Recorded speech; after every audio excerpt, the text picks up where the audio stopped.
This is Inside the Ring. We are your hosts, Mike and Ray. Ray, how are you doing today? Good, how are you?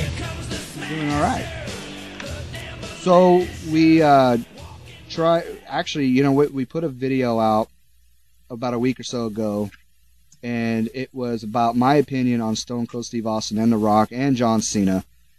I don't want to get too much into it, but we did take a little heat. Only a couple of knuckleheads just went ahead and kind of jump on the Spinnernet bandwagon, if you will. One guy, I don't want to mention, but one guy did kind of cuss us out, but then I went ahead and confronted him about it, and he completely changed his mind and apologized. So I thought you wanted to. And he should, because this is just an opinion show. This is our opinion, this is our views, this is what we say and what we like. I mean, if you like what you're hearing, I mean, you listen to it. If you don't, change it. But a lot of people went ahead and they did view it, and I did get a lot of feedback that were positive, that was that kind of agreed with us in a sense. But like I said, there was only a couple knuckleheads that didn't really get the full story, and just because, you know, maybe Spinnernet one time rubbed their bellies and made them feel good about themselves, you know, they wanted to go ahead and try to defend him. Yeah. Right. Anyway, but what I just wanted to say is that in the video, we did mention that we know a guy who is listening to a show and, you know, listening to our ideas. Rather, if he takes them or not, that's up to him, and yippee-yo for us. But what I do want to say this is that, yes, in fact, we do have somebody on the inside that listens to our opinion, listens to our views. He does listen to this channel in particular on a weekly basis when we put out a video. And me and him, and including you, Ray, we did have a phone discussion about some of the things that we might have said and did in the last couple of weeks that maybe he doesn't agree with. Right. I think we were all in agreement that we were going to drop this negative stuff, like the Austin and Rock and the Spinnernet stuff and the John Cena and the Kobe stuff. I think he was right in a sense, and we took action and we got rid of the videos. So we got rid of most of the negative stuff, even though they're purely our opinions, our views, our right to say something.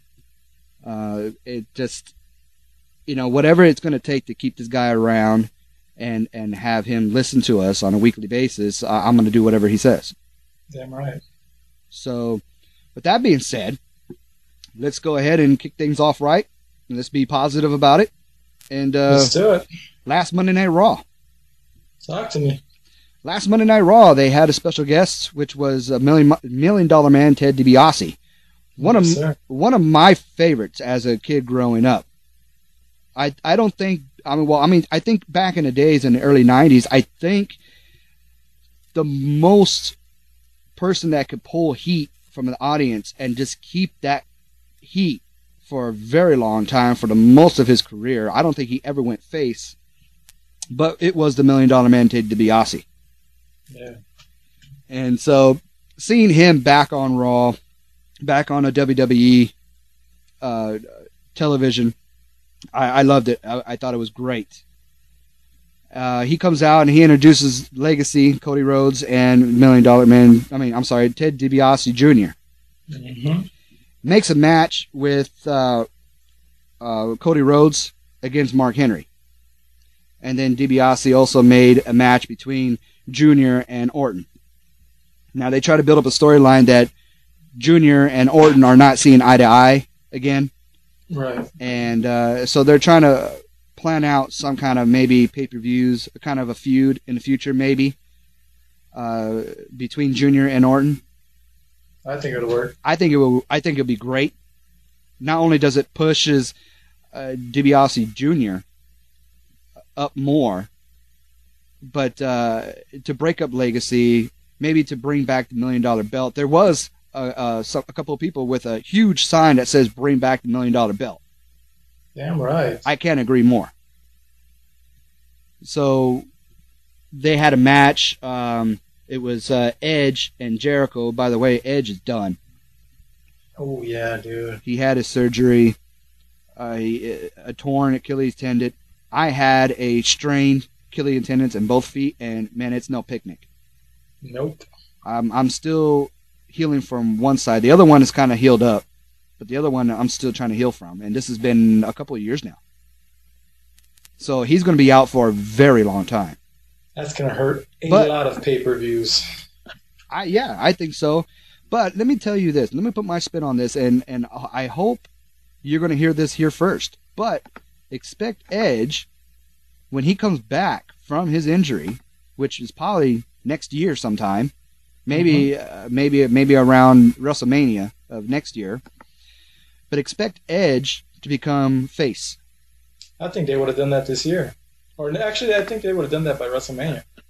They would have definitely been, that would have been done by WrestleMania, but I think that's what's going to happen now. It's kind of like one of that Triple H kind of type thing when he tore his, his quad. I mean, he was heel, and then when he came back, they made a bunch of promos seeing him work out, and he became face. And I think that's going to be the case here with Edge. Yeah, I think that's going to hurt WrestleMania. I think that was going to be a match at WrestleMania, him being face, and that would have been a big match for whoever he was going to fight. So I think him being gone it's going to hurt a lot of pay-per-views, and it's going to definitely hurt SmackDown. So one of the last times we're going to see Edge on TV was when he teamed up with Jericho and they beat the Colognes for a non-title match. Now, I've been saying for the last couple of weeks that it's been obvious that when there is not a title on the line, usually the challengers would be the winners. And I've been saying that for the last couple of weeks, and hopefully to change that. And it looks like it did. It did change. Now, all of a sudden, they throw a little monkey wrench in there. It's a non-title match, but yet the Colognes still lost. And I think they went ahead and they did it in this case only because they're going to be splitting up the Colognes. They have to. And they're going to be sending Carlito as a heel once again, although he's made public that being a heel is where he wants to be. Primo going ahead and becoming a face. And it looks like they're going to be having a Carlito and Primo feud for the next maybe 3 pay-per-views. Which would work. I think Primo's got a lot of pop, and he's got a lot of fan base for a face.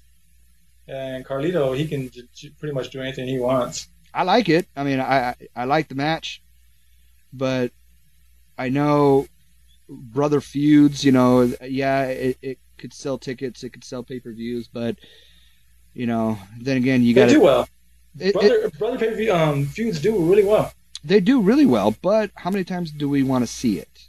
Yeah, but it's a different family, different story. I mean, it's going to work. I mean, if you look at all the storylines in WWE right now, there's still what was going on way back in the day. It's just either watered down or just with some crappy-ass people. I think maybe, with a pay-per-view with these two brothers, and then maybe the next pay-per-view, maybe there might be some kind of revenge, set up for the next pay-per-view for that. I really don't want to see this go three pay-per-views in a row.